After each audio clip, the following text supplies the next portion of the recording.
Video like जरूर कर लीजिए और ऐसे वीडियो लगातार फ्री में पाने के लिए चैनल को तुरंत सब्सक्राइब कर लीजिए और बेल आइकन को जरूर टैप कर लीजिए ताकि आगे भी सारे वीडियो आपको मिलते रहे। यूट्यूब में फॉलो करते हैं तो प्लीज ये वाला फ्री टेलीग्राम चैनल जरूर ज्वाइन कर लीजिएगा। सारे नोटिफिकेशन सारे अपडेट यहीं पे आते हैं, ध्यान रखिए।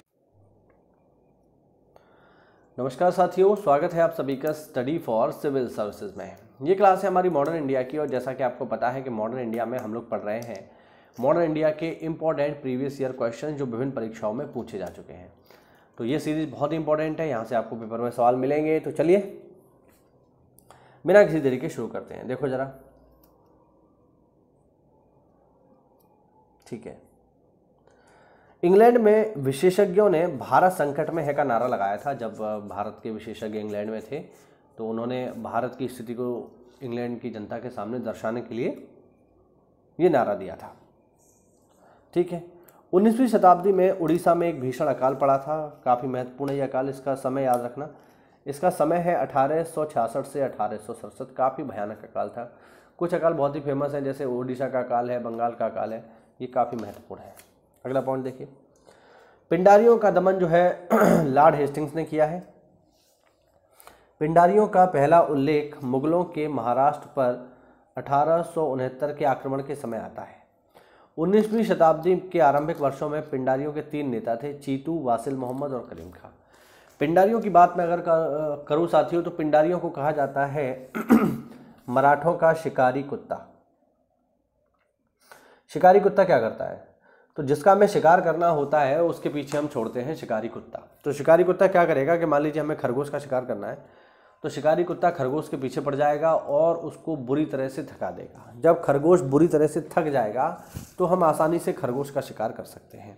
यही काम करते थे कौन? यही काम करते थे पिंडारी मराठों के लिए। मराठे जब किसी भी क्षेत्र पर आक्रमण करते थे तो अपने आक्रमण से पहले वो पिंडारियों को वहाँ भेजते थे।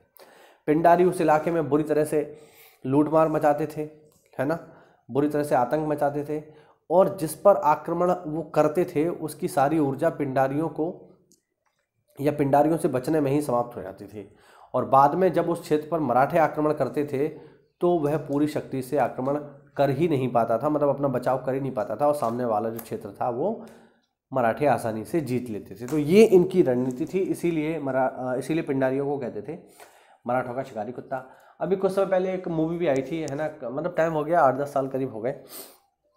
वीर करके एक मूवी आई थी सलमान खान की, उसमें जो है बढ़िया दिखाया गया है कि पिंडारी कैसे काम करते थे। हालांकि वो तो मूवी है तो उसमें जो है काल्पनिक चित्रण ज़्यादा है, लेकिन हाँ दिखाया गया है। आप चाहें तो एक बार को उसको देख सकते हो। चलिए आगे बढ़ते हैं। हाँ, लेकिन इस बात का ध्यान रखना कि उससे आपको इतिहास की कोई जानकारी नहीं मिलेगी, केवल शुद्ध मनोरंजन के लिए है। उसमें तो जो प्यार मोहब्बत दिखाया है ऐसा वास्तविकता में कहीं नहीं होता है, तो उस चीज़ को थोड़ा सा आप लोग अपने विवेक से काम लेना। चलिए देखते हैं। 7 जुलाई 1896 को बम्बई के वाटसन होटल में मार्वल ऑफ द सेंचुरी नाम से ल्यूमेरे बंधुओं द्वारा भारत का पहला सिनेमा शो आयोजित किया गया था। ध्यान रखना, भारत का पहला सिनेमा शो बम्बई के वाटसन होटल में 1896 में, यानी काफ़ी पुराना हिस्ट्री है सिनेमा का भी। आगे देखो, जीबी मावलंकर जो वर्ष 1940 में सेंट्रल लेजिस्लेटिव असेंबली के अध्यक्ष बने, ऐसे प्रथम अध्यक्ष थे जिन्होंने औपचारिक विग त्याग कर गांधी टोपी पहनकर सदन की अध्यक्षता की।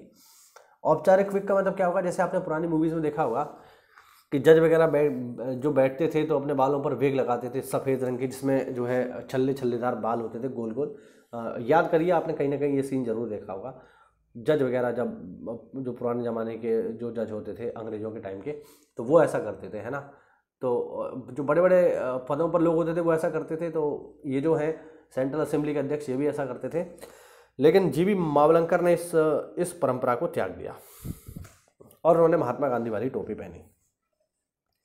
इस संदर्भ में अंग्रेजों द्वारा पूछे जाने वाले प्रश्न पर उन्होंने कहा था कि आपकी विग इस गर्म जलवायु के अनुकूल नहीं है। यानी अंग्रेज जो विग लगाते थे उसको ना लगाने का तर्क जो जीबी मावलंकर ने दिया, उन्होंने कहा कि आप जो विग लगा रहे हो ये इंग्लैंड के हिसाब से तो ठीक है, वहाँ ठंड पड़ती है, भारत में भी ठंड पड़ती नहीं है कि आप विग लगाओ, तो इसका कोई मतलब नहीं बनता, इसलिए हमें इसको छोड़ देना चाहिए। बात समझ रहे हैं?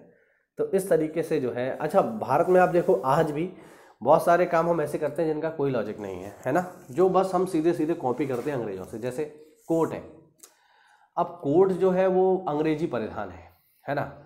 कोट सामान्यतः मोटे कपड़े का बनता है, ठीक, सर्दियों में ही पहना जाता है। इंग्लैंड में सर्दी ज़्यादा पड़ती है इसीलिए लोग कोट पहनते हैं, लॉन्ग कोट भी वहाँ चलता है। भारत में ऐसा तो मौसम मुझे लगता नहीं कि कहीं बहुत ज़्यादा होता है, कुछ उत्तरी इलाकों को छोड़ दें वहीं पर ज़्यादा सर्दी पड़ती है, अदरवाइज़ तो पूरे भारत में कहीं इतनी सर्दी नहीं पड़ती, लेकिन लोग कोट पहनते हैं।